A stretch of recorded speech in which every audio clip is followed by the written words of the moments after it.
तो हेलो बच्चों, कैसे हो आप सब। आज का जो चैप्टर हमारा रहने वाला है वो रहेगा सॉल्यूशन चैप्टर। ठीक है जी, सॉल्यूशन चैप्टर क्लास 12। और इसका हम शुरुआत कर रहे हैं, आज ही स्टार्ट किया हमने, तो पार्ट 1 से स्टार्ट हो रही है। तो इस चैप्टर की एक पूरी सीरीज आएगी आपके पास, पार्ट 1 पार्ट 2 करके पूरी डिटेल्ड वीडियोस होंगी। वो ऐसा नहीं होगा कि सिर्फ रटने का उसमें काम होगा, कंसेप्ट को बहुत अच्छे से आपको समझाया जाएगा। ठीक है, और ऐसा नहीं है कि सिर्फ मोटी मोटी डेफिनेशंस आपको बता दी जाएंगी और काम खत्म कर दिया जाएगा। पूरा जहाँ से कंसेप्ट निकल के जहाँ से क्वेश्चन बनते हैं प्रॉपर बोर्ड के लिए, सीबीएसई या किसी भी बोर्ड के लिए जो क्वेश्चंस निकलते हैं वो बताए जाएंगे आपको। ठीक है, तो वीडियो को ध्यान से समझना है, कोशिश करना हर पार्ट को देखना आप। तो चलिए स्टार्ट करते हैं। चैप्टर है सॉल्यूशन। अब सॉल्यूशन है क्या चीज़, सॉल्यूशन क्या है। सॉल्यूशन 11th क्लास में भी आपने पढ़ा होगा। सॉल्यूशन क्या है, एक होमोजीनियस मिक्सचर है। क्या है, होमोजीनियस मिक्सचर है। किसका होमोजीनियस मिक्सचर, टू और मोर नॉन रिएक्टिंग सब्सटेंस का। ठीक है जी, मतलब होमोजीनियस मिक्सचर का मतलब होता है एक तरह से उसमें दोनों के दो कंपोनेंट्स एक फेस में नजर आएंगे आपको। ठीक है, मान लो कोई भी दो कंपोनेंट्स है, दो कंपोनेंट से मिला के कोई मिक्सचर किया गया, एक ये कंपोनेंट है, दूसरा इसके अंदर डिसोल्व कर दिया। और जब डिसोल्व किया तो डिसोल्व करने के बाद पता ही नहीं लग रहा कि ए कंपोनेंट कौन सा था और बी कौन सा था, मतलब एक जैसे फेस में नजर आ रहे हैं। फॉर एग्जाम्पल सोल्ट को वाटर के अंदर डिसोल्व कर दो। ठीक है जी, सोल्ट को डिसोल्व कर दो किसके अंदर, वाटर के अंदर। तो जब उसको डिसोल्व करा जाएगा तो डिसोल्व होने के बाद पता ही नहीं लगेगा कि सोल्ट का मॉलिक्यूल कौन सा है और वाटर का मॉलिक्यूल क्या है। ठीक है, तो इस टाइप के जो मिक्सचर होते हैं उनको बोलते हैं होमोजीनियस मिक्सचर। और बकायदा कंडीशन क्या है, ये जो दो हमारे पास स्पीसीज है, दो कंपोनेंट्स है, ये कैसे होने चाहिए, नॉन रिएक्टिंग होने चाहिए। ऐसा नहीं है कि दोनों रिएक्ट करना शुरू कर दें आपस में। ठीक है जी, तो क्या होने चाहिए, दोनों की दो नॉन रिएक्टिंग होने चाहिए। तो सॉल्यूशन की अगर हम बात करें तो सॉल्यूशन क्या है, होमोजीनियस मिक्सचर है। किसका होमोजीनियस मिक्सचर, दो या दो से ज्यादा नॉन रिएक्टिंग सब्सटेंस का। ठीक है जी, क्लियर है बात। अगर सॉल्यूशन के अंदर अगर सॉल्यूशन के अंदर दो कंपोनेंट प्रेजेंट है, ठीक है जी, अगर सॉल्यूशन दो कंपोनेंट से मिलके बना है, दो कंपोनेंट से, तो ऐसे सॉल्यूशन को हम क्या बोल देंगे बेटा, ऐसे सॉल्यूशंस को हम बोल देंगे बाइनरी सॉल्यूशन। ऐसे सॉल्यूशन को हम क्या बोलेंगे, बाइनरी सॉल्यूशन का नाम दे देते हैं। ठीक है जी, अब ये कंपोनेंट्स होते क्या हैं, अगर मान लो दो कंपोनेंट्स है तो दो कंपोनेंट्स होते कौन कौन से। तो सॉल्यूशन, कोई भी सॉल्यूशन दो कंपोनेंट से मिलकर बना है तो उसको बोलेंगे बाइनरी सॉल्यूशन। अब ये जो दो कंपोनेंट्स हैं, इन कंपोनेंट्स को बोलते क्या है, तो एक को बोलते हैं हम सोल्यूट। ठीक है जी, दूसरे कंपोनेंट को हम बोलते हैं सोल्यूएंट। ठीक है जी, एक को बोलेंगे सोल्यूट और दूसरे को बोलेंगे सोलवेंट। अब सोल्यूट कौन सा कंपोनेंट होता है, सोल्यूट होता है जो कम अमाउंट में लिया जाता है, लेस अमाउंट वाला। ठीक है जी, जिसको हम लेस अमाउंट में लेते हैं वो हो जाता है सोल्यूट, और जिसको हम ज्यादा अमाउंट में लेते हैं, मोर अमाउंट वाला, जो ज्यादा अमाउंट वाला पार्ट होता है, ज्यादा अमाउंट वाला पार्ट होता है, उसको बोल देते हैं बेटा सोलवेंट। ठीक है, ये क्लियर हो गया। फॉर एग्जांपल, जैसे अभी हमने एग्जांपल लिया था कि सोल्ट को वाटर के अंदर डिसोल्व किया जा रहा है, ये वाटर था इतना और उसके अंदर ये इतना सा सोल्ट डिसोल्व करा गया है। ठीक है जी, ये सोल्ट ऐड किया गया है वाटर के अंदर। तो यहाँ पे जो सोल्ट है वो कम अमाउंट में है, तो ये हो गया बेटा सोल्यूट। और ये क्या हो गया बेटा हमारे पास, जिसके अंदर डिसोल्व किया गया है, इसको बोलेंगे सोलवेंट। और दोनों को मिलाने से क्या बनेगा हमारे पास, एक सॉल्यूशन तैयार हो जाएगा। दोनों को मिलाने से क्या तैयार हो जाएगा, एक सॉल्यूशन तैयार हो जाएगा। ठीक है, अब जो सॉल्यूशन होते हैं, जो सॉल्यूशन के टाइप्स हैं, वो बेसिकली 9 टाइप्स के हमें सॉल्यूशन देखने को मिलते हैं। कैसे, वो डिपेंड करता है सोल्यूट और सोलवेंट के बेस पे। ठीक है, जैसे एक एग्जांपल ले लेते हैं, सोल्यूट और सोलवेंट। ठीक है जी, सोल्यूट और सोलवेंट। तो क्या रहता है हमारे पास, अगर मैं सोलवेंट है सॉलिड रखूं, ठीक है जी, सोलवेंट सॉलिड रखूं, मान लो सॉलिड है 3 केस ले लेता हूं मैं सॉलिड। ठीक है, और सोल्यूट में एक बार सॉलिड ले लेता हूं, एक बार लिक्विड ले लेता हूं, ठीक है, और एक बार गैस। तो अभी देखो पहला सॉल्यूशन किस टाइप का बना, सॉलिड को सॉलिड के अंदर डिसोल्व किया, लिक्विड को सॉलिड के अंदर डिसोल्व किया, गैस को सॉलिड के अंदर डिसोल्व किया। मतलब तीनों के तीन केसेस में solid as a solvent behave कर रहा है। ठीक है जी, सॉलिड के अंदर हम क्या डिसोल्व करें, सॉलिड के अंदर हम डिसोल्व करें कभी सॉलिड या फिर लिक्विड या फिर गैस। तो ऐसे सॉल्यूशंस ऐसे सॉल्यूशन जिनमें solid as a solvent behave करता है, ऐसे सॉल्यूशंस को हम बोलते हैं सॉलिड सॉल्यूशंस। क्या बोलते हैं? सॉलिड सॉल्यूशन बोल देते हैं, सॉलिड सॉल्यूशंस। ठीक है जी। और दूसरा केस क्या हो सकता है? दूसरा केस हो सकता है सॉल्वेंट और सोल्यूट। ठीक है, सोलवेंट, अगर हम सोलवेंट लिक्विड लेके चल रहे हैं, लिक्विड, ठीक है जी, सोलवेंट क्या है? लिक्विड है। ठीक है, तो एक बार हम लिक्विड के अंदर क्या ऐड कर रहे हैं? सॉलिड, लिक्विड के अंदर लिक्विड, ठीक है जी, और तीसरा गैस। देखो अब ध्यान दो, सॉलिड के अंदर क्या डिसोल्व किया? लिक्विड, ठीक है, सॉरी, लिक्विड के अंदर क्या डिसोल्व किया? सॉलिड। अभी लिक्विड के अंदर क्या डिसोल्व किया? लिक्विड। लिक्विड के अंदर क्या डिसोल्व किया? गैस। तो यहाँ पे इन तीनों केसेस में जो सॉल्वेंट है वो क्या है? इन तीनों केसेस में जो सॉल्वेंट है वो क्या है बेटा? वो है लिक्विड। तो इस ऐसे सॉल्यूशन को जहाँ पे liquid as a solvent behave करता है, तो ऐसे सॉल्यूशंस को हम बोलते हैं लिक्विड सॉल्यूशन। क्या बोलेंगे? Liquid solution. और सेम केस ऐसे ही आ जाता है अगर हमारे पास जो सॉल्वेंट है, जो सॉल्वेंट है वो क्या ले लेते हैं? जो सॉल्वेंट है वो क्या ले लेते हैं? हम गैस ले लेते हैं। सॉल्वेंट क्या ले लेते हैं? हम गैस। ठीक है जी, सॉल्वेंट अगर हम क्या ले लें? गैस ले लें। ठीक है, और गैस के अंदर एक बार सॉलिड ऐड करें, एक बार लिक्विड ऐड करें और एक बार गैस ऐड करें।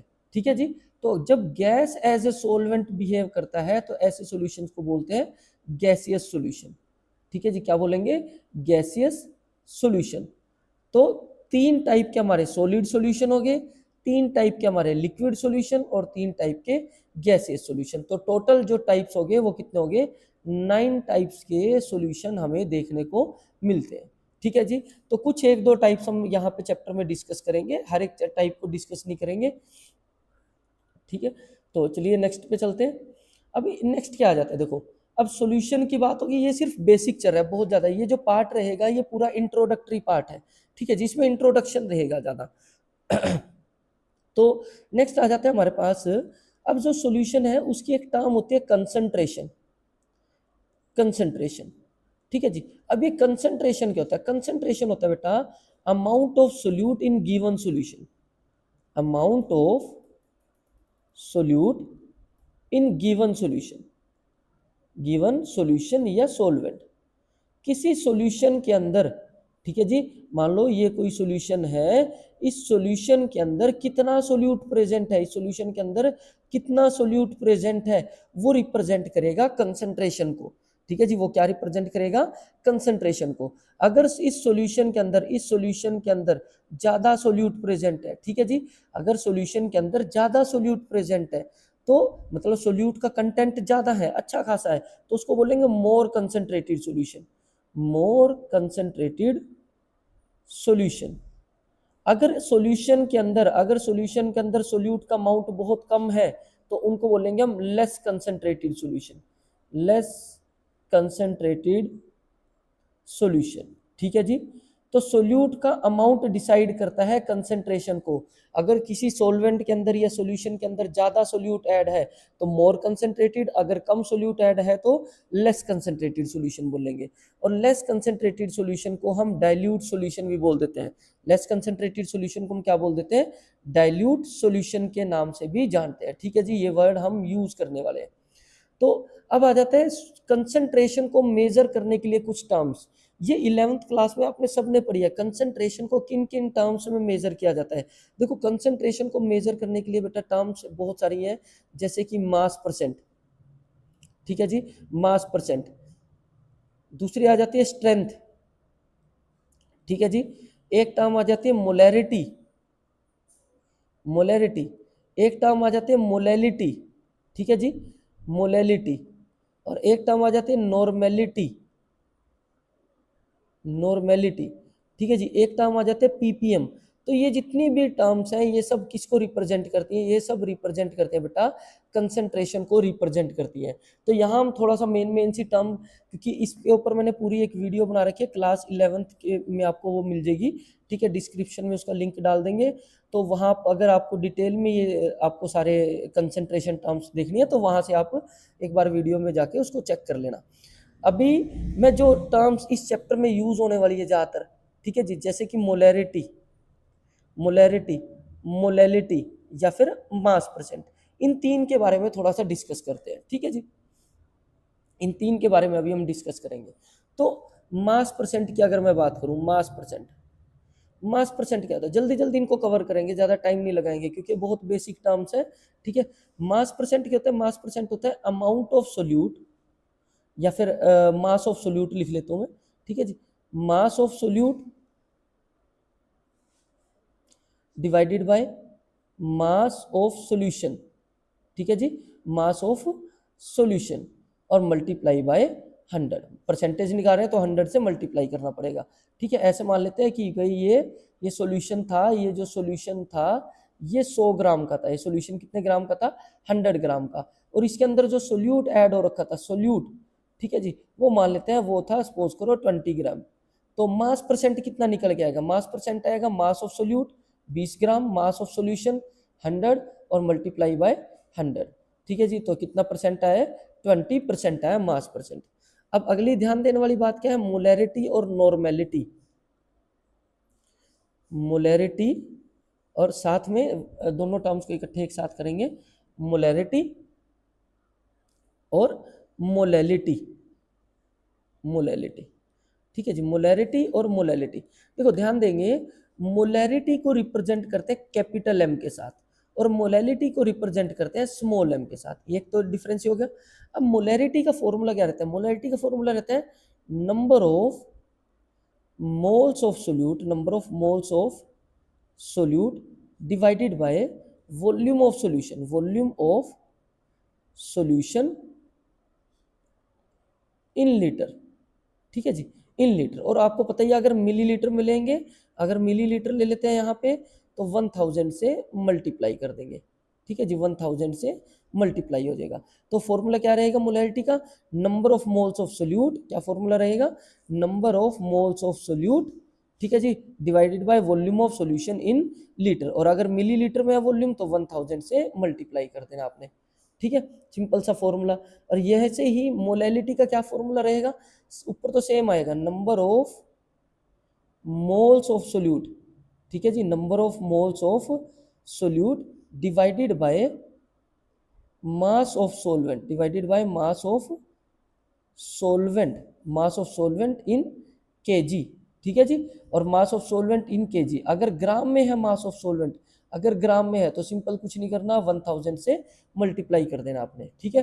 तो ये हो गया मोलैलिटी, ये हो गया हमारे पास ये मोलैलिटी की टर्म कर लिया हमने डिस्कस, और ये इधर क्या डिस्कस कर लिया, मोलैरिटी को डिस्कस कर लिया, ठीक है जी। अब यूनिट क्या रहेंगे दोनों के अंदर, मोलैरिटी के जो यूनिट रहेंगे मोल लीटर इनवर्स।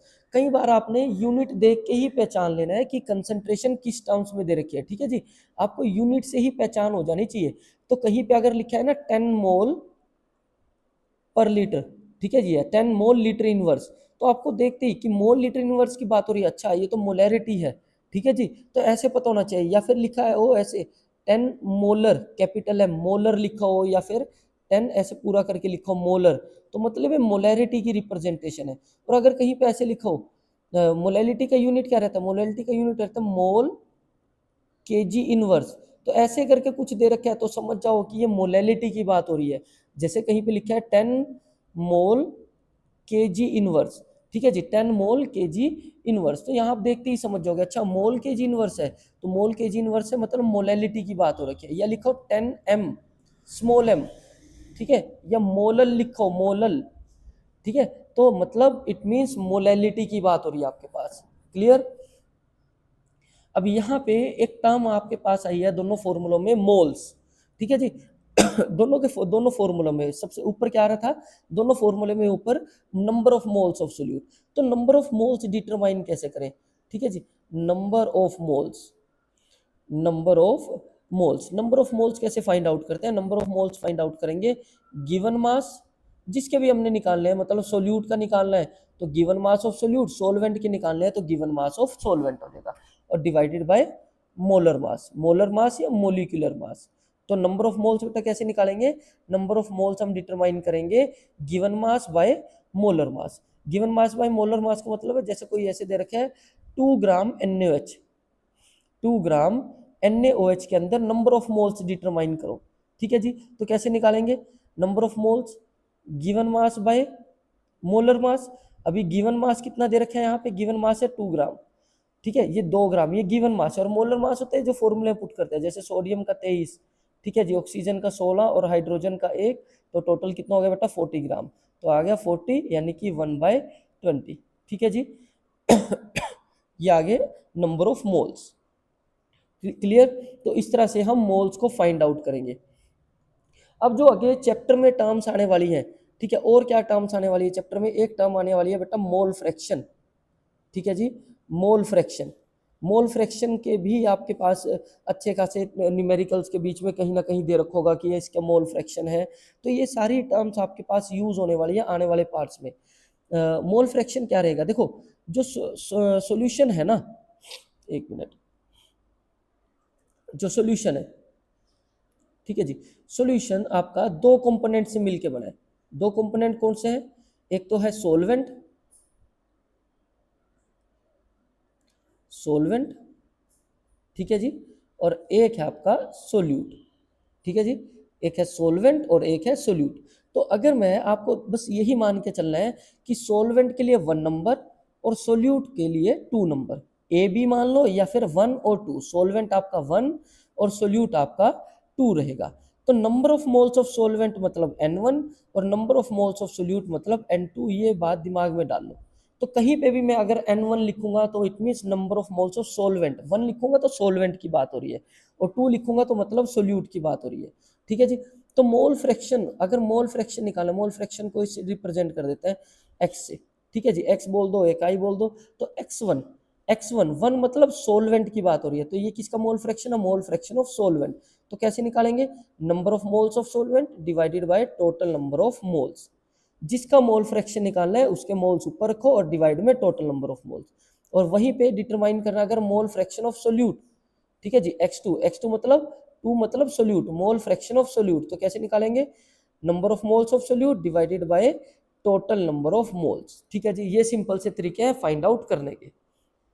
तो यहाँ पे कंडीशन क्या रहती है, एक कंडीशन रहती है कि mole fraction of solvent plus mole fraction of solute वो हमेशा 1 के इक्वल होते हैं, ठीक है जी, वो हमेशा किसके इक्वल होते हैं बेटा, 1 के इक्वल होते हैं, क्लियर। चलिए अगले टॉपिक पे चलते हैं। अब आ जाते हैं, नेक्स्ट टॉपिक आ जाते हैं बेटा हमारे पास। नेक्स्ट टॉपिक रहता है सोल्यूबिलिटी, ठीक है जी, सोल्यूबिलिटी।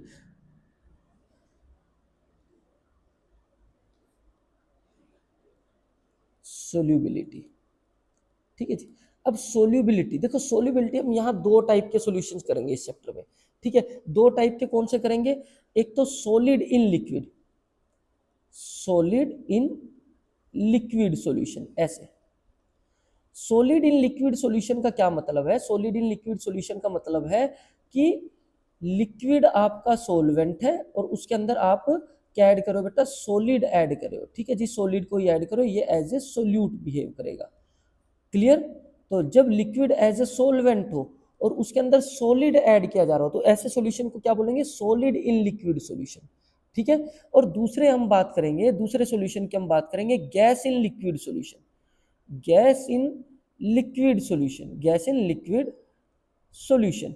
तो गैस इन लिक्विड सॉल्यूशन का क्या मतलब है कि gas as a solute behave कर रही है, ठीक है जी, और liquid as a solvent behave कर रहा है, क्लियर, ठीक है। मतलब ऐसे केसेस में क्या होगा, ये सेकंड जो केस है इसमें क्या होगा कि लिक्विड हमारा सोलवेंट है, लिक्विड हमारा सोलवेंट है और उसके अंदर क्या ऐड करी जाएगी, उसके अंदर हम ऐड करेंगे गैस, ठीक है। तो ये 2 तरह के सॉल्यूशंस की हम बात करेंगे, कौन कौन से सॉल्यूशंस की हम बात करेंगे, 2 तरह के, एक रहेगा बेटा हमारे पास सॉलिड इन लिक्विड सॉल्यूशन और दूसरा रहेगा गैस इन लिक्विड सॉल्यूशन, ठीक है जी। तो अब सोल्यूबिलिटी की भी यही बात करते हैं, एक एक टॉपिक उठाते हैं। तो सोल्यूबिलिटी ऑफ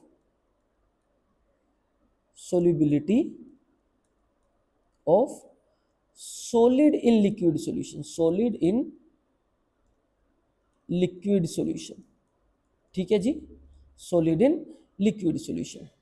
तो क्या रहेगा, देखो ध्यान देंगे तो यहाँ एक बात तो आप समझ गए कि लिक्विड हमारे पास सोलवेंट है, ठीक है जी, लिक्विड क्या हमारे पास सोलवेंट, और ये जो सॉलिड है हमारे पास, ठीक है जी, यानी जो सोल्यूट है हमारे पास, सोल्यूट, वो क्या है हमारे पास, सॉलिड है।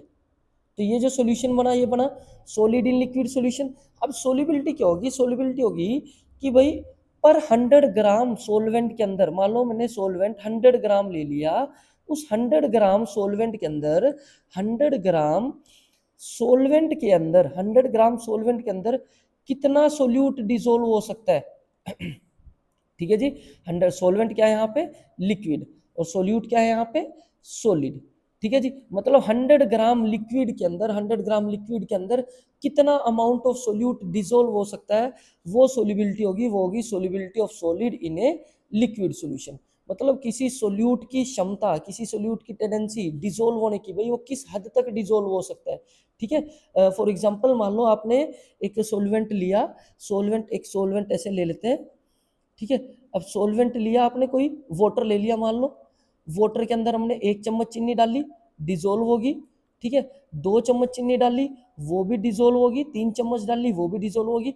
बट जैसे ही चौथा चम्मच आपने डाला, वो डिजोल्व नहीं रहा, वो नीचे बैठ गया, वो अनडिजोल्व है। ठीक है जी, तो मैक्सिमम कितना अमाउंट ऑफ सोल्यूट डिजोल्व हुआ था, मैक्सिमम 3 चम्मच डिजोल्व हुए थे। मैक्सिमम कितना डिजोल्व हुए थे, 3 चम्मच, 3 स्पून डिजोल्व हुए थे। ठीक है जी, तो ये थी बेटा सोल्यूबिलिटी कि मैक्सिमम कितना सोल्यूट डिसोल्व हो सकता है किसी सोलवेंट के अंदर। क्लियर बात, ठीक है।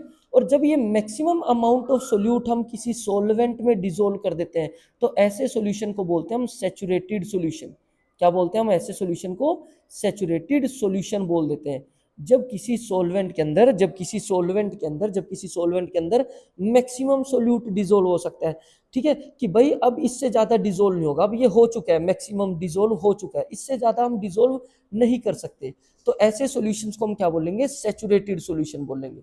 ठीक है जी, और किसी सोल्यूट की क्षमता या किसी सॉलिड की क्षमता, वो किस हद, कितना डिसोल्व हो सकता है किसी लिक्विड के अंदर, ठीक है, वो होती है उसकी सोल्यूबिलिटी। तो किसी की सोल्यूबिलिटी ज्यादा होगी, किसी की सोल्यूबिलिटी कम होगी। ठीक है जी, अब ये जो सोल्यूबिलिटी है, ये किन किन फैक्टर्स के ऊपर डिपेंड करते हैं इसी केस में।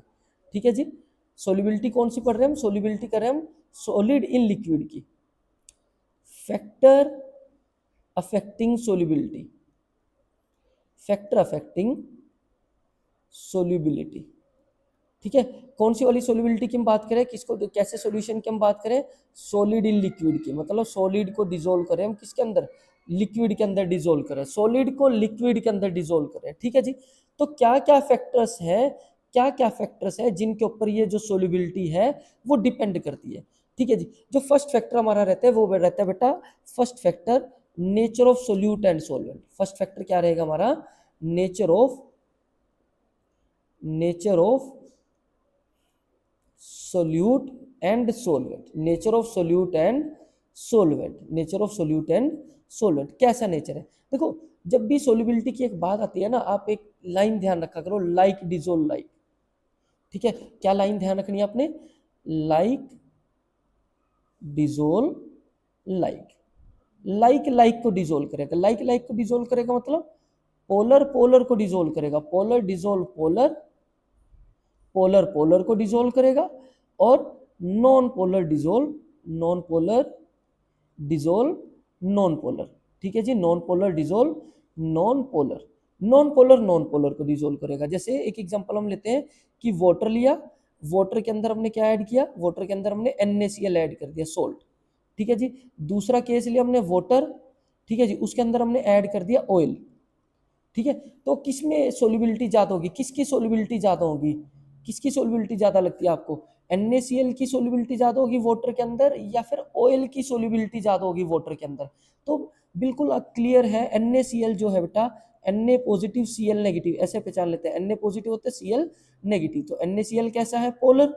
और वाटर, वाटर भी क्या होता है हमारे पास, H पॉजिटिव OH नेगेटिव, तो वाटर भी क्या है, पोलर।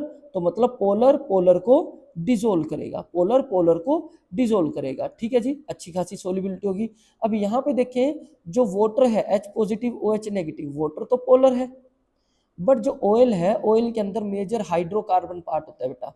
तो ऑयल जो हमारे पास है, ऑयल है नॉन पोलर।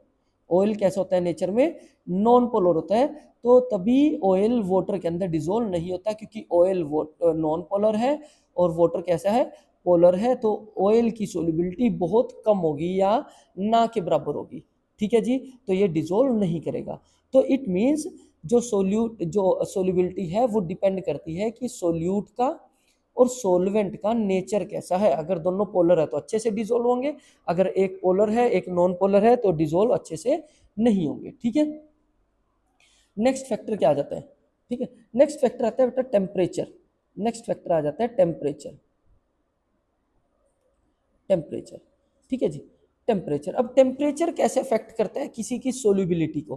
देखो हम बहुत से केसेस में हम अपने जब हम लैब में भी काम करते हैं, ठीक है, आप एक्सपेरिमेंट के लिए जाते होंगे लेबोरेटरीज के अंदर अपने स्कूल में, ठीक है, तो वहां पे आप देखते होंगे या घर पे भी जब कोई चीज डिजोल्व नहीं हो रही, हम उसको क्या कर देते हैं, गर्म करना शुरू कर देते हैं। हम उसको क्या कर देते हैं, मान लो घर पे हमने नमक लिया, 2 चम्मच डाले, 3 चम्मच, 4 चम्मच, ऐसे नमक क्यों पानी के अंदर डिजोल्व करें हम, हो रहा है वो डिजोल्व। अब जैसे ही थोड़े से ज्यादा चम्मच हमने डाल दिए, 10-12 चम्मच डाल दिए और वो डिजोल्व होना बंद हो गया, हम क्या करते हैं उसको, हम गर्म करना शुरू कर देंगे। तो जैसे जैसे टेम्परेचर इंक्रीज करेगा सोल्यूबिलिटी भी क्या करेगी, इंक्रीज करेगी। जैसे जैसे टेम्परेचर इंक्रीज करेगा सोल्यूबिलिटी भी क्या करेगी, इंक्रीज करेगी। बट ध्यान रखने वाली बात क्या है, ये सब केसेस में ऐसा नहीं होगा, ठीक है जी। कुछ केसेस में सोल्यूबिलिटी टेम्परेचर के साथ डिक्रीज भी करेगी, कुछ केसेस में सोल्यूबिलिटी टेम्परेचर के साथ इंक्रीज करेगी, ठीक है जी, और कुछ केसेस में फर्क ही नहीं पड़ने वाला, ठीक है। तो ये 3 केस लेते हैं हम, टेम्परेचर के अंदर 3 केस बनते हैं। एक तो केस क्या है, अगर आप टेम्परेचर को इंक्रीज करोगे तो सोल्यूबिलिटी भी क्या करेगी, सोल्यूबिलिटी भी क्या करेगी बेटा, इंक्रीज करेगी। टेम्परेचर बढ़ाया तो सोल्यूबिलिटी भी इंक्रीज करेगी। तो ये कौन कौन से फैक्टर हो सकते हैं आपके पास कि टेम्परेचर बढ़ाने पे सोल्यूबिलिटी भी क्या करेगी, सोल्यूबिलिटी भी क्या करेगी, इंक्रीज करेगी।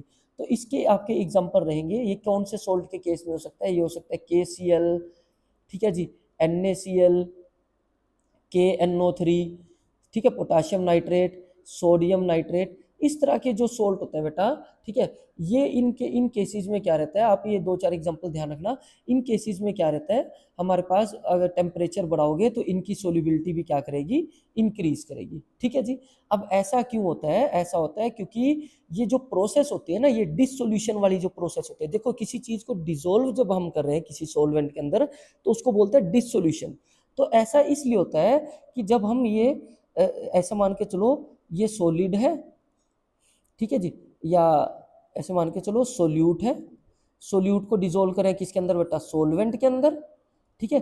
अब जब ये वाले सोल्यूट होंगे, इस टाइप के सोल्यूट होंगे, तो जो सोल्यूबिलिटी होगी वो इंक्रीज करेगी टेम्परेचर के साथ।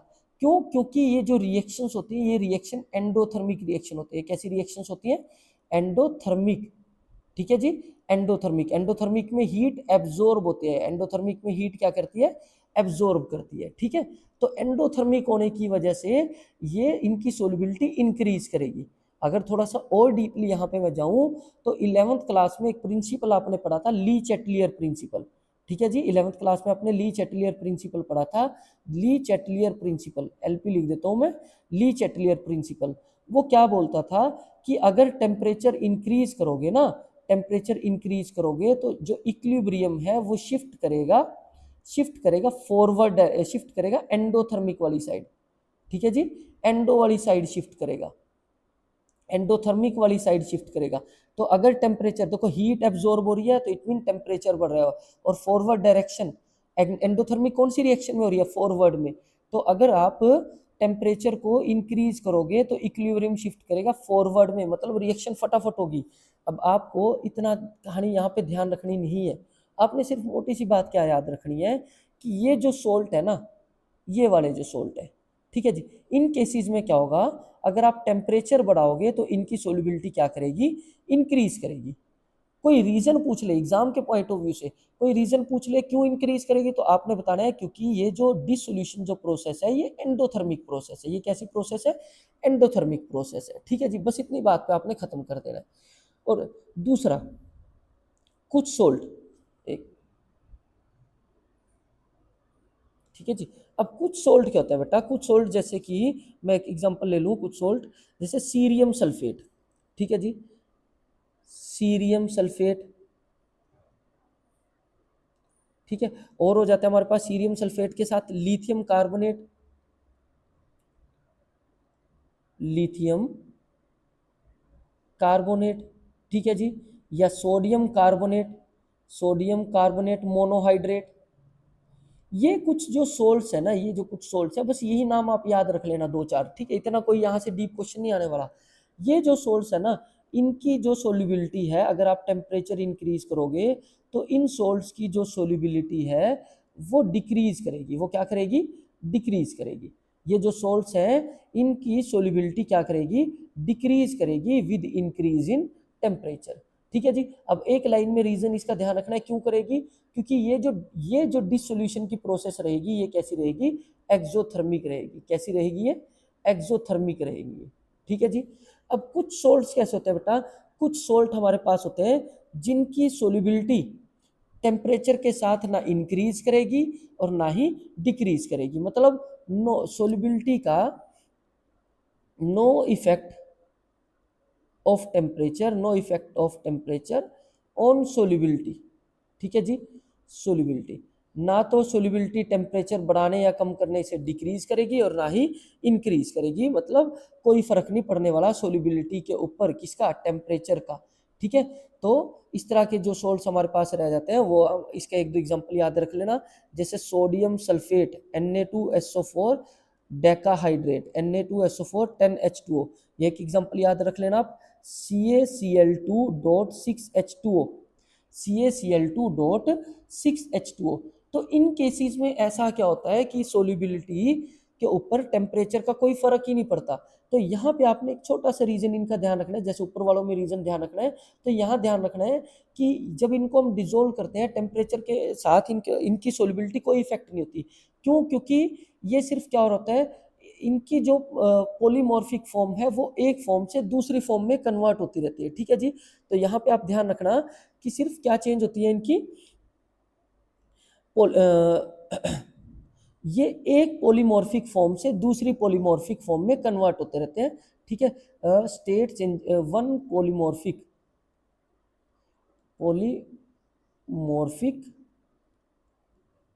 Form to another polymorphic form, another polymorphic form. Polymorphic form कैसे चेंज होती है, क्यों चेंज होता है, ये आप नेक्स्ट क्लासेस में पढ़ोगे। ठीक है। अभी अभी आपका ये सिलेबस का पार्ट नहीं है। तो जो स्टेट है वो चेंज होती रहती है एक पॉलीमॉर्फिक फॉर्म से दूसरी पॉलीमॉर्फिक फॉर्म के अंदर। ठीक है। तो इस केस में आपने ध्यान रखना है। तो ये हमने तीन इसके पढ़े हैं टेम्परेचर के केस में। तो एक की सोल्युबिलिटी क्या कर रही थी? एक की सोल्युबिलिटी चेंज टेम्परेचर के साथ चेंज हो रही थी, मतलब इंक्रीज करी थी। टेम्परेचर बढ़ा रहे थे तो सोल्युबिलिटी इंक्रीज करी थी। एक केस हमने पढ़ा टेम्परेचर बढ़ाया सोल्युबिलिटी डिक्रीज होगी। और तीसरा जो केस किया हमने, no effect of temperature on solubility, solubility ना इंक्रीज करेगी ना ही डिक्रीज करेगी। ठीक है जी। चलिए अब आ जाते हैं नेक्स्ट केस पे। नेक्स्ट आ जाते हैं हमारे पास सॉलिड सोल्युबिलिटी। अभी अभी हमने क्या पढ़ा था? सोल्युबिलिटी किसकी पढ़ी थी हमने? सोल्युबिलिटी ऑफ, अभी हमने पढ़ा था सॉलिड इन लिक्विड की, सॉलिड इन लिक्विड की। तो इस केसेस में हमने क्या किया था? लिक्विड एज ए सॉल्वेंट था और उसके अंदर क्या डिजोल्व किया था? उसके अंदर हमने डिजोल्व किया था सॉलिड। ठीक है जी। मतलब solid as a solute behave करा था।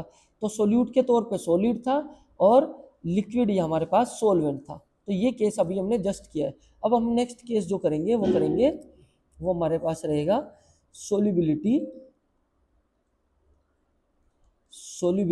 Of solid, sorry, solubility of gas in liquid, solubility of gas in liquid.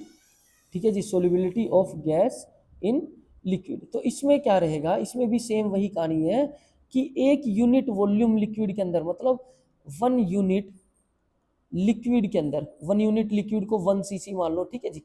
Cubic centimetre cube, ठीक है जी। 1 cc मान लो इसको, 1 लीटर भी मान लो, जो मर्जी मान लो। मतलब एक यूनिट लिक्विड के अंदर कितनी अमाउंट ऑफ गैस डिजोल्व हो सकती है? एक यूनिट लिक्विड के अंदर कितनी अमाउंट ऑफ गैस डिजोल्व कर सकते हो आप? वो रहेगी उस गैस की सोल्युबिलिटी, वो रहेगी उस गैस की सोल्युबिलिटी। किसके अंदर? उस गैस की सोल्युबिलिटी लिक्विड के अंदर। ठीक है जी। समझ गए? एक यूनिट क्या मतलब बना हमारे पास? एक यूनिट लिक्विड के अंदर कितना अमाउंट ऑफ गैस डिसोल्व हो सकता है, that is solubility of gas in particular liquid. Clear होगी बात। अब क्या क्या फैक्टर्स हैं जो इसकी सोल्युबिलिटी को अफेक्ट करते हैं, क्या क्या फैक्टर्स रहने वाले हैं, ठीक है जी। तो factor affecting solubility, factor affecting solubility, factor affecting solubility. कौन सी वाली सोल्युबिलिटी की हम बात करें, gas in liquid, gas in liquid की हम बात करें, ठीक है जी, गैस इन लिक्विड की हम बात करें। क्लियर। तो क्या क्या फैक्टर्स अफेक्ट करेंगे, तो पहला जो फैक्टर आ जाता है बेटा, पहला फैक्टर आ जाता है हमारे पास nature of gas, nature of gas, ठीक है जी। गैस का नेचर कैसा है, देखो अगर मैं बात करूं तो जैसे H2, Cl2 और ऐसे N2, इनको वाटर के अंदर डिजोल्व करूं, ठीक है जी। और एक गैस, कुछ गैसेज में ले लेता हूँ जैसे HCl, NH3, ठीक है, इनको मैं वाटर के अंदर डिजोल्व करूं, तो आपके हिसाब से कौन सी गैसेज ज़्यादा डिजोल्व होंगी, ये वाली इनकी सोल्युबिलिटी ज़्यादा होगी या इन गैस की सोल्युबिलिटी ज़्यादा होगी, ठीक है, किन की होनी चाहिए आपके अकॉर्डिंग। तो ध्यान देना है, वाटर हमारा क्या है बेटा, वाटर, वाटर के अंदर डिजोल्व करें, वाटर हमारा H पॉजिटिव OH नेगेटिव, तो वाटर क्या है हमारे पास, पोलर। और ये जो गैसेज है H2, Cl2, N2, मतलब एक जैसे मॉलिक्यूल से मिलकर बनी है, ठीक है, ये गैसेज हमारे पास है नॉन पोलर, ये गैसेज क्या है, नॉन पोलर। वाटर क्या है, पोलर। तो यानी कि इन गैसेज की जो सोल्युबिलिटी होगी वो कम होगी, मतलब ये लेस सोल्युबिलिटी होगी इनकी, ठीक है जी, कम सोल्यूबल गैसेज होंगी, लेस सोल्युबिलिटी। और ये जो गैसेज है HCl, H positive Cl negative, ऐसी NH3 की भी मैं बात करूं, NH3 भी बेटा क्या होता है, डेल्टा नेगेटिव और डेल्टा पॉजिटिव H के ऊपर, तो ये भी क्या है, ये दोनों कैसी गैसेज है, पोलर।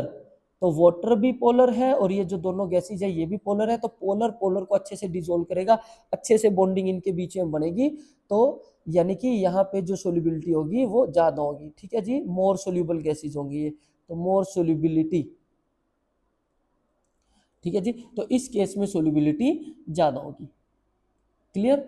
अब अगला फैक्टर क्या आ जाता है बेटा, अगला फैक्टर आ जाता है, सेकंड फैक्टर आ जाता है टेम्परेचर, सेकंड फैक्टर आ जाता है टेम्परेचर, टेम्परेचर, ये इंपॉर्टेंट है टेम्परेचर एग्जाम के पॉइंट ऑफ व्यू से, ठीक है जी। टेम्परेचर कहा जाता है कि भाई अगर हम टेम्परेचर को इंक्रीज या डिक्रीज करते हैं, टेम्परेचर को इंक्रीज या डिक्रीज करते हैं तो गैसेस की सोल्युबिलिटी पे क्या इफेक्ट पड़ता है, गैसेस की सोल्युबिलिटी पर कैसे इफेक्ट पड़ेगा, वो ज्यादा डिजोल्व होंगी या कम।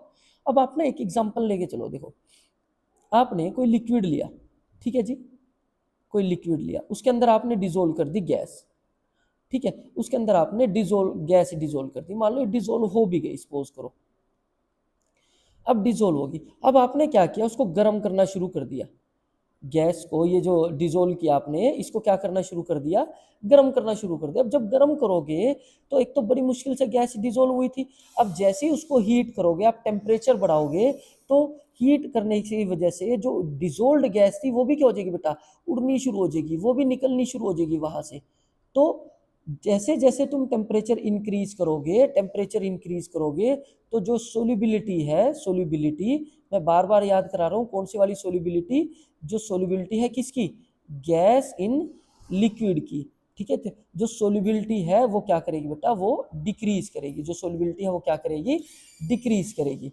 क्योंकि जब आप टेम्परेचर इंक्रीज करोगे ना, ये जो टेम्परेचर, ठीक है, जब आप इसको गर्म करोगे और टेम्परेचर इंक्रीज करोगे तो गैस की काइनेटिक एनर्जी इंक्रीज हो जाएगी, गैसेस की काइनेटिक एनर्जी इंक्रीज हो जाएगी, और जैसे जैसे काइनेटिक एनर्जी इंक्रीज हो जाएगी वो बाहर की तरफ दौड़ेंगे, वो डिजोल्व्ड गैस थी ना जो, वो भी बाहर निकल जाएगी, ठीक है, तो मतलब सोल्युबिलिटी क्या हो जाएगी, कम हो जाएगी।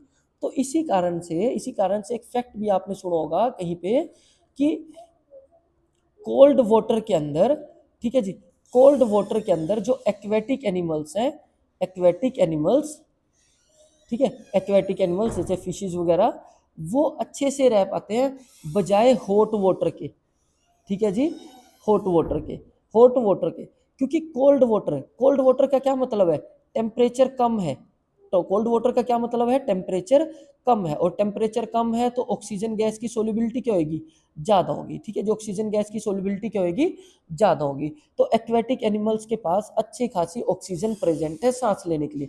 बट अगर वाटर गर्म है, पानी को तुमने गर्म कर दिया, तो पानी को अगर गर्म करोगे वाटर को, तो वहां पे जो डिजोल्ड ऑक्सीजन है, मतलब टेम्परेचर बढ़ाओगे तो जो डिजोल्ड ऑक्सीजन है उसकी सोल्युबिलिटी क्या हो जाएगी, डिक्रीज। तो मतलब वाटर के अंदर ऑक्सीजन का एक्सटेंट क्या हो जाएगा, कम। और ऑक्सीजन कम हो जाएगी तो एक्वेटिक एनिमल्स के लिए, ठीक है, सांस लेने में क्या होगी, दिक्कत होगी। तो इस वजह से हॉट वाटर के अंदर एक्वेटिक एनिमल्स रहना पसंद नहीं करते। वो कौन से वाटर के अंदर रहना पसंद करते हैं, कोल्ड वाटर के अंदर, उनके लिए रहना ज्यादा आसान है। अभी नेक्स्ट सबसे इंपॉर्टेंट फैक्टर अब तक का, अभी तक हमने जो वीडियो में जो सबसे इंपॉर्टेंट पॉइंट हमने पढ़ना है, तीसरा फैक्टर आ जाता है बेटा प्रेशर। प्रेशर का कैसे इफेक्ट पड़ता है, प्रेशर का क्या क्या इफेक्ट पड़ता है सोल्यूबिलिटी पर, ठीक है जी। प्रेशर का क्या इफेक्ट पड़ता है बेटा सोल्यूबिलिटी पर, किन की सोल्यूबिलिटी, गैसेस की सोल्यूबिलिटी इन लिक्विड के अंदर। तो क्या इफेक्ट पड़ता है, तो ये जो टॉपिक है ये इंपॉर्टेंट रहने वाला है। इसको हम नेक्स्ट वीडियो में, इसको हम पार्ट 2 में अच्छे से डिस्कस करेंगे, ठीक है जी। पार्ट 2 में डिस्कस करेंगे, जहां पे हमें एक बहुत इंपॉर्टेंट लॉ भी हमें मिलेगा, हेनरीज लॉ, ठीक है जी। एक लॉ भी हम उस वीडियो में पढ़ेंगे, हेनरीज लॉ। तो आप इस वीडियो को कंटिन्यू करते हुए एक नेक्स्ट पार्ट पे जरूर जाना, पार्ट 2 पे जरूर जाना। देखो आपके पास यूट्यूब पे बहुत सारे आपको शॉर्ट्स मिलेंगे, one shot video, solution chapter का वन शॉट, ठीक है, सॉल्यूशन चैप्टर 60 मिनट्स में, सॉल्यूशन चैप्टर 40 मिनट्स में। बट क्या आप सीरियसली दिमाग लगा के सोचो थोड़ा सा, क्या ऐसा पॉसिबल है कि आप 40 मिनट में सॉल्यूशन चैप्टर अच्छे से कर लोगे, या 1 घंटे में सॉल्यूशन चैप्टर अच्छे से कर लोगे, ठीक है। आपको अगर मार्क्स लेने हैं ना बोर्ड में, बोर्ड में उन वो बेटा वीडियो सिर्फ बनाई जा रही है, यहाँ पे आपको टॉपिक वाइज अच्छे से डिटेल्ड आपको इन्फॉर्मेशन दी जा रही है।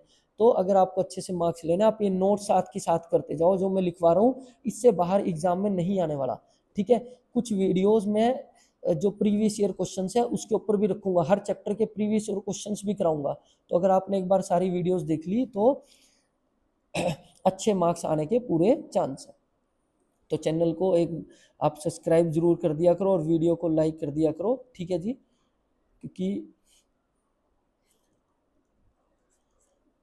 थोड़ा सा मोटिवेशन मिलती है, ठीक है। चलो जी, थैंक यू, थैंक यू।